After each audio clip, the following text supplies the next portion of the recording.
പ്രധാന വാർത്തകൾ വീണ്ടും. വക്കാലത്ത് നാരായണൻകുട്ടി വിദ്യുച്ഛക്തി വകുപ്പ് മന്ത്രി ശശിധരക്കുറുപ്പിനെതിരെ ഫയൽ ചെയ്ത കേസ് പാലക്കാട് ജില്ലാ കോടതിയിൽ ഇന്ന് വിചാരണയ്ക്കെടുക്കും.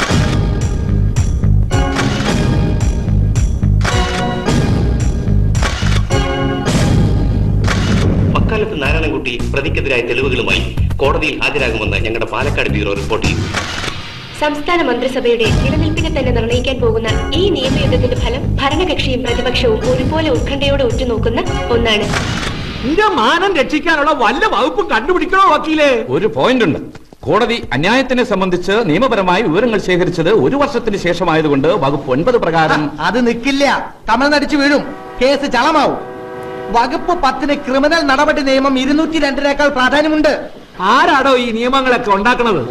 അവന്റെയൊക്കെ ഒടുക്കത്തെ വകുപ്പ് നിയമവും. വക്കീലെ, ഈ കേസിലെ പരമാവധി ശിക്ഷ വെറും 3 മാസത്തെ തടവാ.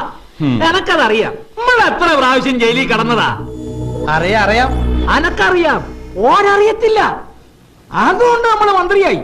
ഇപ്പൊ വിദ്യുച്ഛക്തി മന്ത്രിക്ക് വക്കാലത്ത് നാരായണൻകുട്ടിന്റെ ഷോക്ക് ട്രീറ്റ്മെന്റ് എന്ന് പത്രത്തിലെ തലക്കെട്ട്. ആ വഴിക്കൊന്ന് ആലോചിച്ചാലോ സാർ?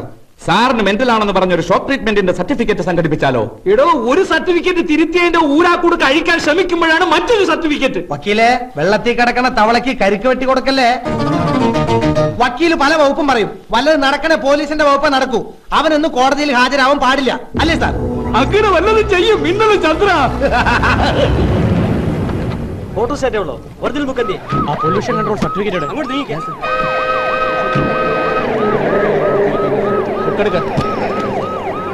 ഡിക്കി തുറക്കണോ?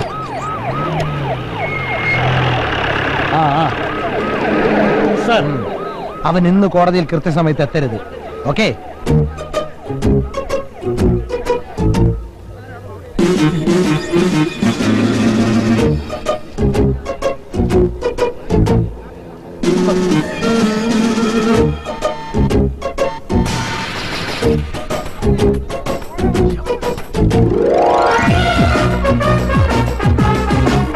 രാവിലെ കോടതി പോകാൻ വേണ്ടി ധൃതിയിൽ വീട്ടിൽ നിന്ന് ഇറങ്ങിയപ്പോഴാ വഴിയിൽ ഒരു ബ്ലോക്ക്.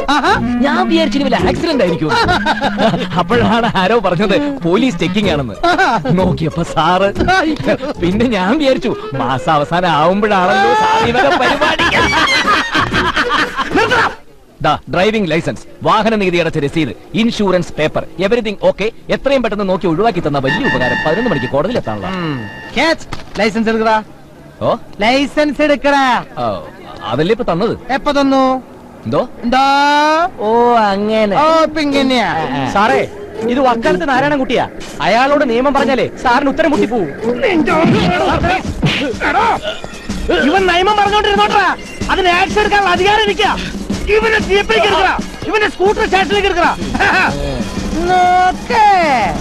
സർക്കിൾ ഇൻസ്പെക്ടർ ചന്ദ്രൻ സാർ, ഒരു നാരായണൻകുട്ടിയുടെ വഴിമുടക്കുന്നതിന് എന്തിനാണ് ഇത്രയും പാവങ്ങൾ ഇട്ട് വട്ടം ചുറ്റിക്കുന്നത്? ഒരു പൊതുജന സേവകനായ സാറിപ്പോ ഫലത്തിൽ ഒരു പൊതുജന ശത്രുവായിട്ട് മാറിക്കൊണ്ടിരിക്കുക. പിന്നെ ഈ ജനങ്ങൾ എന്നോടൊപ്പം ഉള്ള കാലം വരെ എനിക്ക്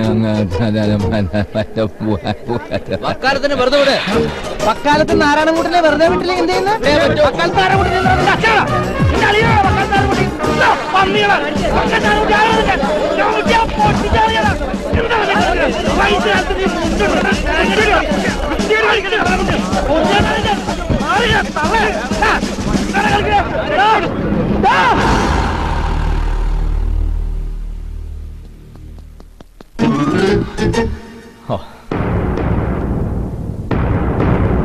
വക്കാലത്ത് നാരായണൻകുട്ടി എന്നാണ് പേര് അല്ലേ? അല്ല, നാരായണൻകുട്ടി എന്നാണ് പേര്.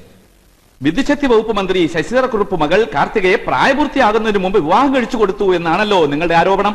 അത് മാത്രമല്ല, ഞാൻ മന്ത്രിക്കെതിരെ കേസ് ഫയൽ ചെയ്തപ്പോൾ പ്രായപൂർത്തിയാകാത്ത മകളുടെ സ്കൂൾ സർട്ടിഫിക്കറ്റിലെ ജനനത്തീയതി തിരുത്തി ബഹുമാനപ്പെട്ട കോടതി മുമ്പാകെ ഹാജരാക്കി കള്ളത്തെളിവ് നൽകിയ വകയിൽ ഇന്ത്യൻ ശിക്ഷാ നിയമം വകുപ്പ് 191 പ്രകാരമുള്ള കുറ്റവും ചെയ്തിരിക്കുന്നു. ശൈശവ വിവാഹ നിരോധന നിയമം ലംഘിച്ചു എന്ന് വ്യക്തമായിട്ട് അറിയാവുന്ന ആളാണ് മന്ത്രി. പരമാവധി ശിക്ഷ 3 മാസം വെറും തടവും പിഴയും. പക്ഷേ കോടതി ശിക്ഷിക്കുമെന്ന് ഉറപ്പുള്ളത് കൊണ്ട് ശിക്ഷയിൽ നിന്നും രക്ഷപ്പെടുന്നതിന് വേണ്ടി കളവായ വിവരങ്ങൾ കോടതിക്ക് നൽകി എന്നുള്ളത് മറ്റൊരു കുറ്റം. IPC സെക്ഷൻ 201 പ്രകാരം കോടതിക്ക് പരമാവധി 7 വർഷം വരെ ശിക്ഷിക്കാം. ഇനിയിപ്പോ തിരുത്തിയ സർട്ടിഫിക്കറ്റ് ശരിയാണെന്ന് തന്നെ ഇരിക്കട്ടെ. മകൾ കാർത്തികയ്ക്ക് 18 വയസ്സായെങ്കിൽ മന്ത്രി ശശിധരക്കുറുപ്പിന്റെ ഭാര്യ മല്ലിക വിവാഹത്തിന് മുമ്പ് ഗർഭിണിയായിരുന്നു എന്ന് സമ്മതിക്കേണ്ടി വരും.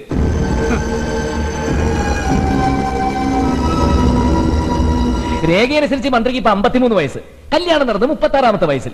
യുവർ ഓണർ, മന്ത്രി ശശിധരക്കുറുപ്പിന്റെ കല്യാണക്കുറി ഞാനിവിടെ ഹാജരാക്കുന്നു.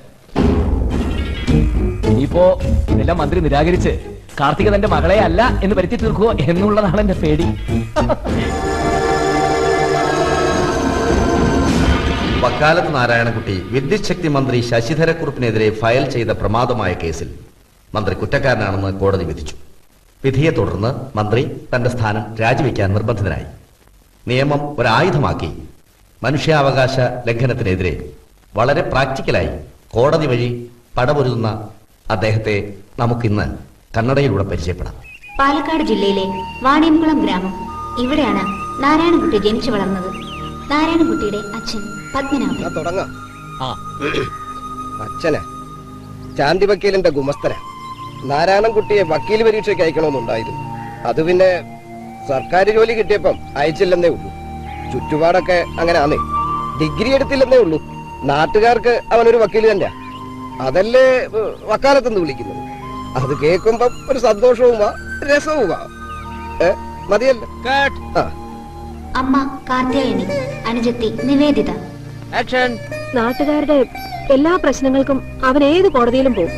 പക്ഷെ വീട്ടിലെ ഒരു കാര്യത്തിനും അതിനെനിക്ക് പരാതിയുണ്ട്. പക്ഷെ നാട്ടുകാർ പറയുന്നത് ഏട്ടൻ ഇലക്ഷൻ എന്നാ ജയിക്കുമെന്നാ. തിരുവനന്തപുരത്തേക്കുള്ള സ്ഥലമാറ്റം താങ്കൾക്കൊരു പണിഷ്മെന്റ് ആണെന്ന് പറഞ്ഞാൽ? തിരുവനന്തപുരത്തേക്കൊരു പണിഷ്മെന്റ് ട്രാൻസ്ഫർ ഒന്നുമല്ല, സെക്രട്ടേറിയറ്റിൽ ഒരു ഡെപ്യൂട്ടേഷൻ. ചിലപ്പോ അവർക്കിതൊരു പണിഷ്മെന്റ് ട്രാൻസ്ഫർ ആയിരിക്കാം, പക്ഷെ എനിക്ക് അങ്ങനെ തോന്നിയിട്ടില്ല. ഈ രോഗി ഇച്ഛിച്ചതും പാല് വൈദ്യം കൽപ്പിച്ചതും പാല് എന്ന് പറഞ്ഞ പോലെ അനന്തപത്മനാഭന്റെ നാടല്ലേ. പാൽക്കടലിൽ കിടന്നുകൊണ്ട് അനന്തപത്മനാഭൻ നീട്ടിയൊരു വിളിയ വക്കാലത്ത് നാരായണൻകുട്ടിയേ ഇന്ന്. വിളി കേൾക്കാതിരിക്കാൻ പറ്റുമോ? ചിലപ്പോ അസുരന്മാർക്കെതിരെ കേസ് കൊടുക്കാനാവും.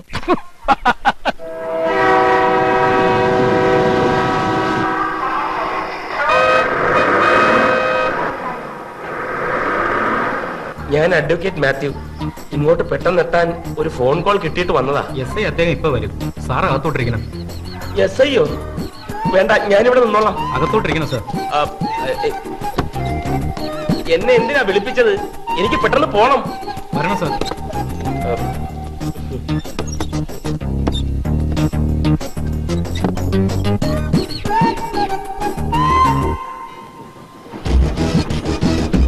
എടാ മാത്യു, പാല് മുഴുവൻ കുടിക്കേ, ഇല്ലെങ്കിൽ അമ്മ ഇപ്പൊ പോലീസിനെ വിളിക്കും.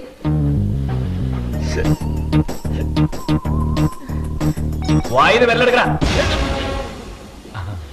നാരായണൻകുട്ടി. ഓഹോ, വണ്ടി ഇറങ്ങി കാല് കുത്തുമ്പോഴത്തേക്ക് നീ പ്രശ്നം ഉണ്ടാക്കിയല്ലേ? പ്രശ്നോ? റെയിൽവേക്കാരുണ്ടാക്കിയ ഒരു പ്രശ്നത്തിന് പരിഹാരം ആവശ്യപ്പെട്ടപ്പോ അവരെന്നെ പിടിച്ച് ലോക്കപ്പിലിട്ടു. നീ എന്തെങ്കിലും ഒപ്പിക്കാതെ. ദാ നോക്ക്, വെറും കപ്പലണ്ടി മിഠായിയ. ഇതിന് മാക്സിമം റീറ്റെയിൽ പ്രൈസ് 11 രൂപ 50 പൈസയാ. പക്ഷെ തീവണ്ടിയിൽ എന്നോട് ഇതിന് 12 രൂപ വാങ്ങിയത്. സർവീസ് ചാർജ് ഈടാക്കിയതാവും. നാരായണൻകുട്ടി, റെയിൽവേ മൊബൈൽ അല്ലേ? അത് മുടൻ തന്നെയായോ. പാക്കേജിംഗ് ആൻഡ് കമ്മോഡിറ്റീസ് ആക്ട് എന്താ റെയിൽവേക്കും ബാധകല്ലേ? നീ പറ, ഇവനെ ഒന്നും വെറുതെ വിട്ടൂടാ, കേസ് ചാർജ് ചെയ്യണം. എന്താ നീ ബാധിക്കില്ലേ? 12 രൂപയാണ് നീ കൊടുത്തത്. എന്താ തെളിവ്? ഞാൻ ബില്ല് വാങ്ങി. ആദ്യം ബില്ല് തരാൻ കൂട്ടാക്കിയില്ല. വിൽപ്പന നികുതി നിയമപ്രകാരം ഏതൊരു സാധനം വിൽക്കുമ്പോഴും 10 രൂപയിൽ കൂടുതലാണ് വിലയെങ്കിൽ നിർബന്ധമായും ബില്ല് തന്നിരിക്കണം എന്നാണ് നിയമമെന്ന് ഞാൻ പറഞ്ഞപ്പോഴാണ് അവൻ ബില്ല് തന്നത്. എന്റെ അടുത്ത് അവന്റെ കളി. കൊടുക്കും, കേസ് കൊടുക്കും, ഉറപ്പാ. 50 പൈസക്ക് വേണ്ടി കേസ് കൊടുക്കണോ? മക്കളെ, 50 പൈസയുടെ വില നിനക്കറിയില്ല, പക്ഷെ എനിക്കറിയാം. വെളിച്ചെണ്ണ ലിറ്ററിന് 28 രൂപ ഉണ്ടായിരുന്നപ്പോ 100 മില്ലിക്ക് 3 രൂപ വാങ്ങിയ കടക്കാരനോട് ബാക്കി 20 പൈസക്ക് വേണ്ടി എന്റെ അമ്മ തർക്കിക്കുന്ന ഞാൻ കണ്ടിട്ടുണ്ട്. അന്ന് 20 പൈസ കൊടുത്തൊരു തീപ്പെട്ടി കിട്ടും. ഒരു നിയമം ഉണ്ടെങ്കിൽ അത് പാലിക്കണം. ഈ നാട്ടിൽ ഉപഭോക്തൃ സംരക്ഷണ കോടതി എന്നൊന്നുണ്ടെന്ന് യുവമാരകൻ അറിയട്ടെ. കടലമുട്ടായി വിൽക്കുന്ന പയ്യനോടാ നിന്റെ ഈ വാശി. റെയിൽവേ ജനറൽ സൂപ്പർവൈസറുടെയും കാറ്ററിംഗ് സൂപ്പർവൈസറുടെയും അറിവോടും സമ്മതത്തോടും കൂടിയാണ് വിൽപ്പന. അമിത വില ഈടാക്കുന്നതിനെതിരെ റെയിൽവേക്കെതിരെ കൺസ്യൂമർ കോർട്ടിൽ ഞാൻ കേസ് ഫയൽ ചെയ്യും, ഉറപ്പാ. പിന്നെ ഏത് വകുപ്പിലാണ് ഇവന്മാർ എന്നെ പിടിച്ച് ഇതിനകത്തിട്ടെന്നുള്ളത് എനിക്കൊന്നും അറിയാം. വകുപ്പ് ക്രിമിനൽ നടപടി നിയമത്തിൽ 57-ാം വകുപ്പ് പ്രകാരം കുറ്റം ചെയ്ത ആളെ 24 മണിക്കൂർ വരെ കസ്റ്റഡിയിൽ വെക്കാം. വക്കാലത്ത് നാരായണൻകുട്ടിക്ക് അത് അറിയില്ലെന്നുണ്ടോ? ഇരിക്കൂ. മാത്യു ഇരിക്ക്. നീ ആ ജാമ്യത്തിലുള്ള അപേക്ഷ കൊടുക്ക. മാത്യു നേരുപറമ്പിൽ, എന്റെ അഡ്വക്കേറ്റ്. ആ ചാർജ് ഷീറ്റ്. വക്കാലത്ത് നാരായണൻകുട്ടിക്ക് ജാമ്യത്തിന്റെ ആവശ്യമില്ല. കസ്റ്റഡിയിൽ എടുക്കുന്ന സമയത്ത് ഞാൻ ഉണ്ടായിരുന്നെങ്കിൽ ഇങ്ങനൊരു സീനും ഉണ്ടാകുമായിരുന്നില്ല. സോറി. മനസ്സിലായില്ല. നിങ്ങൾക്ക് എന്നെ അറിയില്ലെങ്കിലും എനിക്കറിയാം. ഓർമ്മയുണ്ടോ പണ്ട് ഒറ്റപ്പാലം റെയിൽവേ ക്വാർട്ടേഴ്സിൽ താമസിച്ച ഒരു ദാക്ഷായണിയമ്മയെ? ദാക്ഷായണിയമ്മ ടീച്ചർ. ഒറ്റപ്പാലം മുനിസിപ്പാലിറ്റിയിലെ ഓടയില് പൊട്ടിയ സ്ലാബിൽ കുടുങ്ങി കാലൊക്കെ നഷ്ടപ്പെട്ട. അതെ, അവര് തന്നെ എന്റെ അമ്മയാ.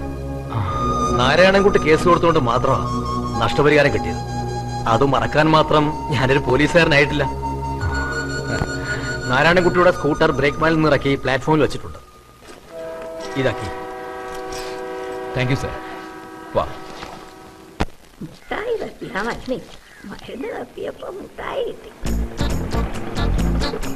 അമ്മച്ചി, ഇതാ അമ്മച്ചി ഞാൻ പറഞ്ഞ നാരായണൻകുട്ടി. പിന്നെ ഞാനങ്ങോട്ട് അനിയത്തിയുടെ പരീക്ഷ കഴിഞ്ഞാൽ പിന്നെ ഒരു ടി സി വാങ്ങി. അയാള് തന്നെയാണോ ഇയാളോ അതോ ഇയാളെ പോലെയാണോ അയാൾ? എന്തോ ഇയാളെ ഞാൻ ടിവിയിലും പത്രത്തിലും ഒക്കെ വക്കാലത്ത് നാരായണൻകുട്ടി. വേണ്ട വക്കീലേ വേണ്ട. ഇയാൾ ഇവിടെ താമസിക്കണ്ട. എനിക്ക് ഈ വയസ്സുകാലത്ത് കോടതിയും പോലീസ് സ്റ്റേഷനും ഒന്നും കേറാൻ വയ്യ. നാരായണൻകുട്ടി അമ്മച്ചിക്ക് ശരിക്കും മനസ്സിലായിട്ടില്ല. വേണ്ട, ഇപ്പം കയറി താമസിക്കും. പിന്നെ അവകാശം പറയും. ഒഴിഞ്ഞു പോണ പ്രശ്നം ഈ ജന്മത്തുണ്ടാവില്ല. ഇയാൾക്ക് വേണ്ടി നിങ്ങൾ ഫ്രീ ആയിട്ട് വാദിക്കും. എനിക്ക് വക്കീലിനെ വയ്ക്കാൻ സാമ്പത്തികമില്ല, സഹായിക്കാനും ആരുമില്ല. രാവിലെ ഭയങ്കര ചൂടിലാണല്ലോ. ഈ കേസ് ഞാൻ ഹാൻഡിൽ ചെയ്യാം. അദ്ദേഹത്തെ കണ്ടില്ലല്ലോ. അദ്ദേഹം മരിച്ചുപോയി. ഓ, മക്കളൊക്കെ എവിടെയാ?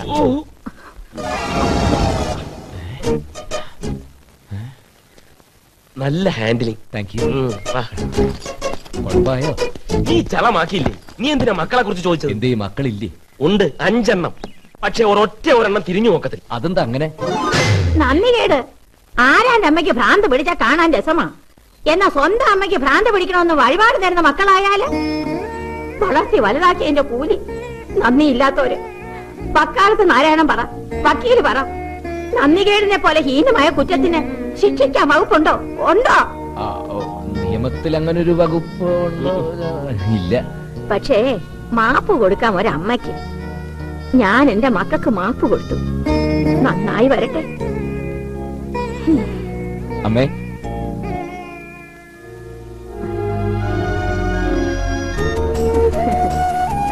വലതുകാലം വെച്ച് കേറ് വക്കാലത്തെ. കേറ്, പക്ഷെ നന്ദികേട് കാണിക്കരുത്. ബഹുമാനപ്പെട്ട കോടതി മുമ്പാകെ എനിക്ക് ബോധിപ്പിക്കാനുള്ളത് എന്താണെന്ന് വെച്ചാൽ, such a personal intervention of the chief minister cannot be treated as an indication of the corrupt motive. That's all, Your Honor.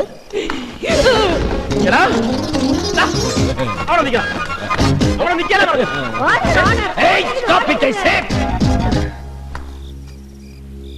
കോടതിയിൽ ബോധിപ്പിക്കുന്ന മൊഴി സത്യമായിരിക്കും. സത്യമല്ലാതെ മറ്റൊന്നും ബോധിപ്പിക്കില്ല. ദൈവം സാക്ഷി.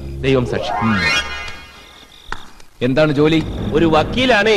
സനതെടുത്തു എന്നുള്ള ഒറ്റ കാരണം കൊണ്ട് ഒരാൾ വക്കീലാവുമോ? ഓർഡർ. വക്കീൽ എന്തെടുത്തു എന്നാ പറഞ്ഞത്? ബഹുമാനപ്പെട്ട കോടതി, സനത് എന്ന് പറഞ്ഞാൽ അഡ്വക്കേറ്റ് ആയിട്ട് പ്രാക്ടീസ് ചെയ്യാനുള്ള ലൈസൻസ്. ഇയാൾ വക്കീൽ പരീക്ഷ പാസ്സായത്. റാങ്കോടെ പാസ്സായി. ഓഹോ, ഒരാൾ എങ്ങനെയെങ്കിലും വക്കീൽ പരീക്ഷ പാസ്സായി കറുത്ത കോട്ടും ഗൗണും അണിഞ്ഞ് കോടതി വളപ്പിൽ അലഞ്ഞു തിരിഞ്ഞ് നടന്നുകൊണ്ടോ ബാർ അസോസിയേഷൻ ഹാളിൽ നിന്ന് ചീട്ട് കളിച്ചത് കൊണ്ടോ വക്കീലാണോന്നുണ്ടോ? ഞാൻ ചീട്ട് കളിക്കാറേ ഇല്ല, യുവർ ഓണർ. വെറും ഓണറല്ല, ഹൗസ് ഓണർ എന്ന് കൂടി പറയൂ. ശരി, വിചാരണ തുടരട്ടെ. സ്വന്തം പിതാവിനെ പോലെ ഒരു വക്കീലായി ഷൈൻ ചെയ്യാൻ കഴിയാത്തതിലുള്ള ഇൻഫീരിയറിറ്റി കോംപ്ലക്സ് നിങ്ങൾ കൊണ്ടെന്ന് പറഞ്ഞാൽ നിഷേധിക്കാൻ കഴിയുമോ? ഓർഡർ. കോടതിയിൽ വെച്ച് ഇത്തരം ദുശീലങ്ങളാകാമോ? മദ്യപാനം, പുകവലി, വെറ്റിലമുറുക്ക് എന്നിത്യാദി ദുശീലങ്ങളിൽ നിന്നും മൂക്കിപ്പടി കോടതിയിൽ വർജ്യമല്ലെന്നാണ് ഈ ഉള്ളവൻ സ്വന്തം അപ്പനിൽ നിന്നും മനസ്സിലാക്കിയിരിക്കുന്നത്. ബഹുമാനപ്പെട്ട കോടതിയുടെ പ്രത്യേക ശ്രദ്ധയ്ക്ക്, ഈ പ്രതി മൂക്കിപ്പടിയുടെ കാര്യത്തിൽ മാത്രം സ്വന്തം പിതാവിനെ അനുകരിക്കുകയും അനുസരിക്കുകയും ചെയ്യുന്നു എന്നുള്ളത് സത്യമാണ്. എന്നാൽ പോലീസ് ഭയം, അമിതമായിട്ടുള്ള വാചകമടി എന്നിങ്ങനെയുള്ള സ്വഭാവ ദൂഷ്യങ്ങൾ ഉള്ളതുകൊണ്ട് പ്രതി സ്വന്തം പിതാവിന്റെ യശസ്സിന്റെ 7 അയലോകത്ത് പോലും എത്താനുള്ള യോഗ്യതയില്ലാത്തതിനാൽ അദ്ദേഹത്തിന് നിയമപരിജ്ഞാനം, യൗവനം എന്നിവ സ്വയം നഷ്ടപ്പെടുത്തിക്കൊണ്ടിരിക്കുകയാണ്. മാത്രമല്ല, ചട്ടങ്ങളിലൂടെ നീതിയും ന്യായവും നടപ്പാക്കി ഓരോ പൗരനും പരമാവധി നീതിയും സംരക്ഷണവും നൽകുക എന്നുള്ള നിയമത്തിന്റെ പ്രധാന ലക്ഷ്യവും പരിഗണിക്കുന്നില്ല എന്ന കുറ്റവും ചെയ്തുകൊണ്ടിരിക്കുകയാണ് ശ്രീമാൻ അഡ്വക്കേറ്റ് മാത്യു നേരുപറമ്പിൽ.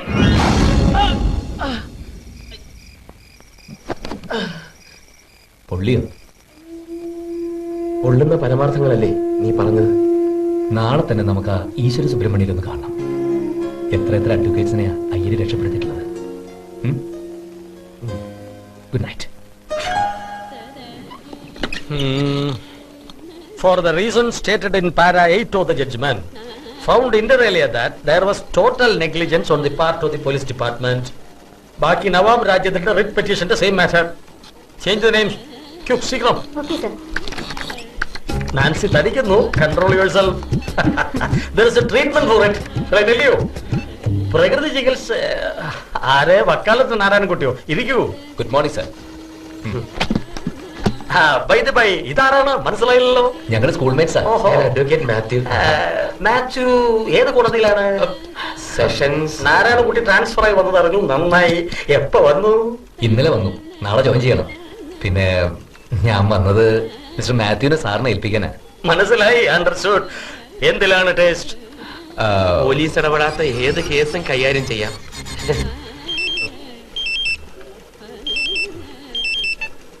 യെസ്. സ്വകാര്യ കക്ഷികളുടെ കേസ് എടുക്കാൻ അഡ്വക്കേറ്റ് ജനറലിന് അർഹതയില്ലല്ലോ. പാർട്ട് 3 റൂൾസ് നോക്കുക. ഓക്കെ. പറഞ്ഞാൽ അറിയും. അഡ്വക്കേറ്റ് MM ചാണ്ടിയുടെ മകനാ. Criminal lawyer. അങ്ങേർക്ക് മകനുണ്ടോ? ശരി, നാരായണകുട്ടി പറഞ്ഞതല്ലേ, നിരസിക്കാൻ പറ്റുമോ? മിസ്റ്റർ മാത്യു, പുറത്ത് ഫ്ലാസ്കിൽ കാപ്പി ഇരിപ്പുണ്ട്, എടുത്തോണ്ട് വരൂ.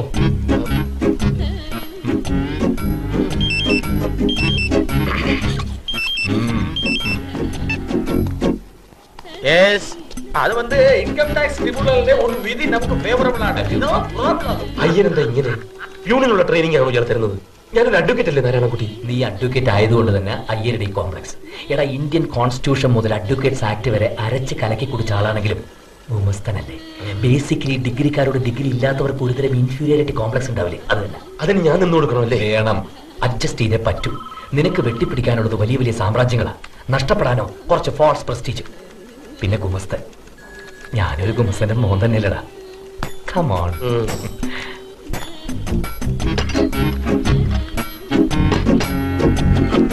പിന്നെ ഇത് മാത്യു ഡ്രാഫ്റ്റ് ചെയ്തതാ കൺസ്യൂമർ കോർട്ടിൽ കൊടുക്കാൻ.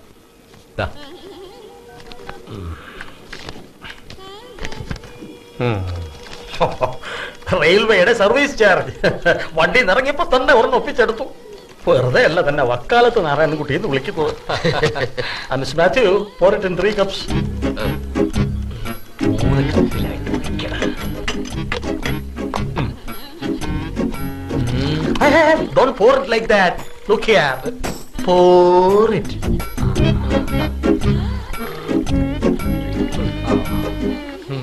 Sir. Thank you. Well drafted, Matthew.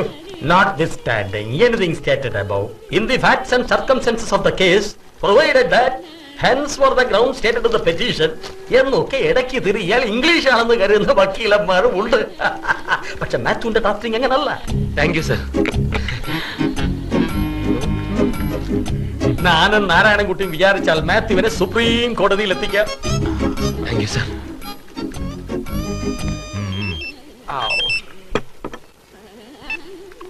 എന്നാ അമാവാസി, കർത്തവം ഇന്നും കൂടെ ഉണ്ടല്ലോ. നേരത്തെ വരാം.